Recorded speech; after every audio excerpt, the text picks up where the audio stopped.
Hey there, you're listening to Scan Crow Radio. I'm just going to jump right on and into this crazy ass, if I do say so myself, crazy ass tech demo. Getting the lengths of my arms right here. I'm scaling the lengths in the game to lengths of arms, and you can see now that I've done that. Um, my hands touch when I touch my hands in real life. Hand rotation was really difficult for me. It's fucking annoying. But anyway, moving on. It's these are full physics arms, which was really challenging, but I really enjoyed it.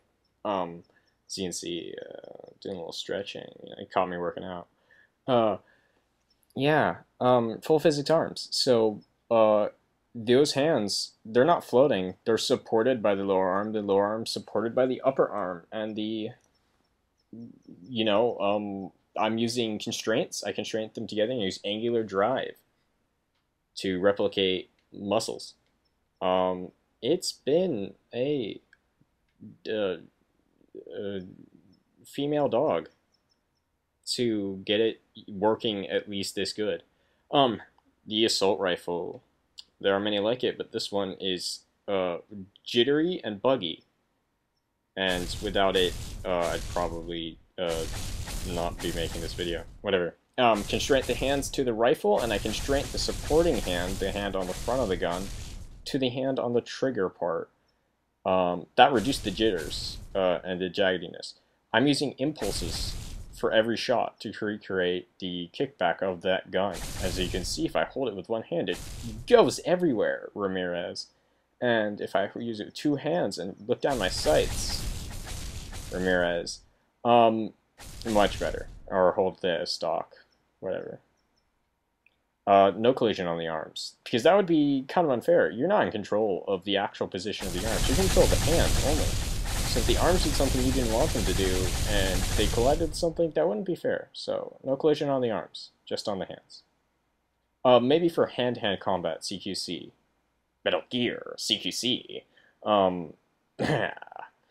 I'd use collision on the arms so I could block and attack. But until that point, no collision. Metal Gear. This gun's the same gun, just has a imaginary cock. Shut up. It has a, gun porn basically, ejecting rounds, loading mags, good stuff.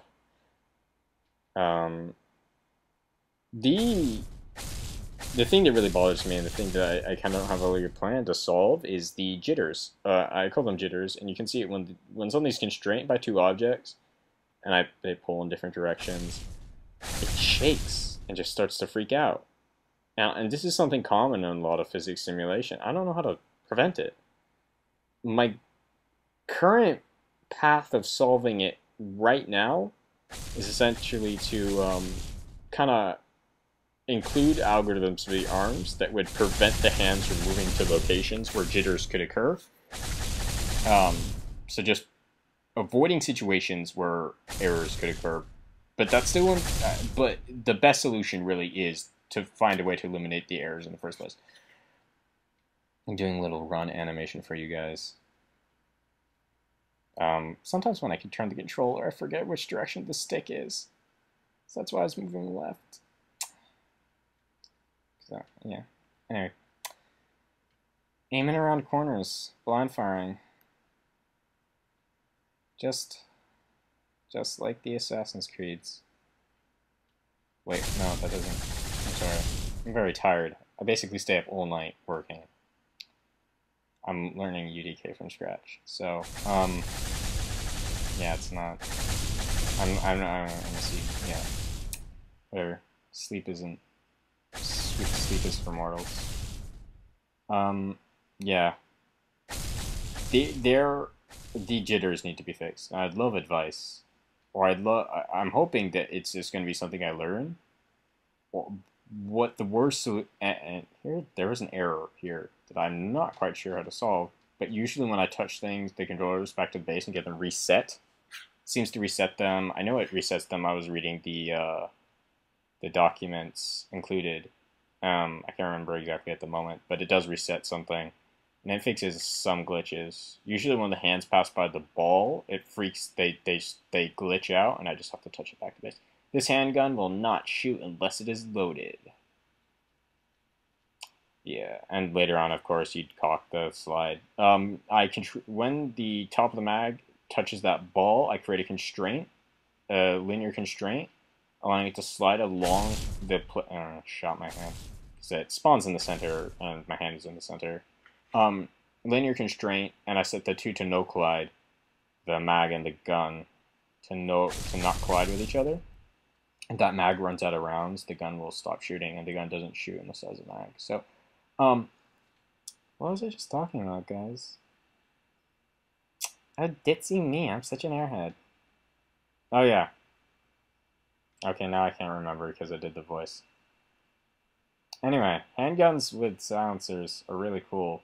So, I want to have, all the classic Oceans. I don't know, never seen that movie. But, James Bond, putting on the silencer, turning on the flashlight on the end of the gun, all the good stuff.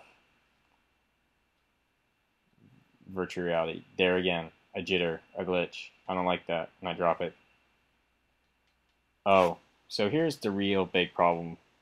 I'd say this is immediately more of a problem than jitters and glitches. Swords. I can't do swords. My arms move too slow, or they're too wiggly when they're moved fast. Support sword combat. I really do want to have like Seven Samurai black and white style sword katana combat. The quick draw of the swords, cutting guys in half. But I can't do that because I can't get the arms to move stably. If I move them quickly, it's too unstable. If I move them slowly, it's not fast enough. And if I do it in between, they're too glitchy. So yeah. That's kind of a drag, and I really hope I can find a way to fix this, because I really want to have knife and sword combat. Or, like, just broom combat, Epic Evo League broom combat. Here, this block is actually pretty heavy, and you can see that and here's an example of where my arms, you can see the actual physics of the arms. It's difficult for them to pick up the block. But if I use this block, but I use two hands, I can actually throw it. Here's another handgun, an early handgun, doesn't shoot, just a demo. And I don't know why. I hate Windows Movie Maker. I never had to make movies like this before. Windows Movie Maker sucks. That's why that thing disappeared, the feed of me doing shit. Yeah. Through that gun. I'm gonna get my Stephen Colbert moment here. Little pose and road to do it. Yes, do it. Yes, thumbs up. Yeah. Yeah. I only bought it because I hadn't heard of it until I was just fiddling around on YouTube, the Razer Hydra, and I saw Cymatic Bruce doing a video, and I saw it, and I instantly went and I bought it. I was just so excited because I don't know, since I was a kid, I've always been like, kind of like, I grew up. I'm a gamer from birth. I grew up, and like whenever I think of a cool game that like in my mind, it'd always be, if only I had a controller I could sense where my hands are, then I could have gun reloading and stabbing, and pistol whipping. Oh, this guy's stronger than I thought it would be. Yeah, and now I have it, and it's really difficult to make work.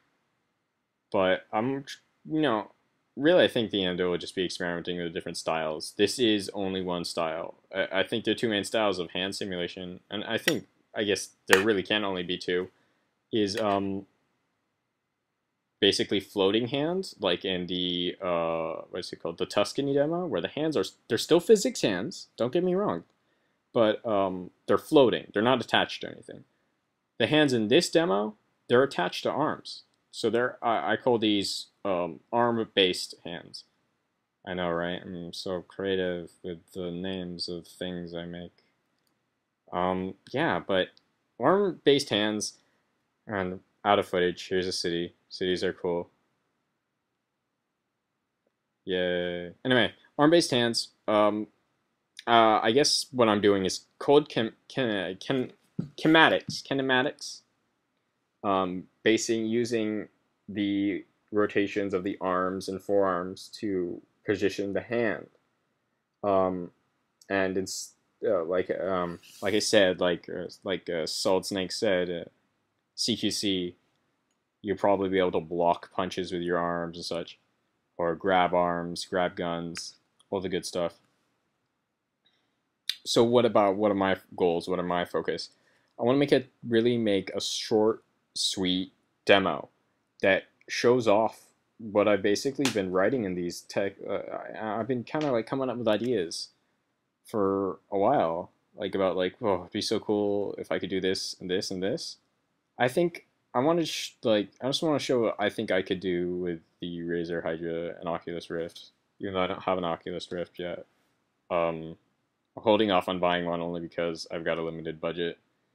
And if something breaks, like I regularly trip on the cords to my Razer Hydra, I want to be able to replace the Razer Hydra or higher shit. So I want to buy one. I absolutely have time to buy one or money to buy one. So yeah, I'm working on that. I'm working on basically a demo or a proof of concept, really, about what I think is possible with Razer Hydra, Oculus Rift, and I expect it to be, an action demo, stealth probably a little bit, short, sweet, to the point. Um, as I work on that, I'd like to make a devlog and update because I've got a pretty big period of just dev time now, and I work on it every goddamn day. Um, so yeah, expect every 2 days or whenever I feel like it, a video, either new stuff or me just talking, blabbing about the theory about how to implement VR or just video games. Cause hey, video games. Anyway, don't touch those dials. You've been listening to Scan Crow Radio. Over and out. God, that sounds so cheesy.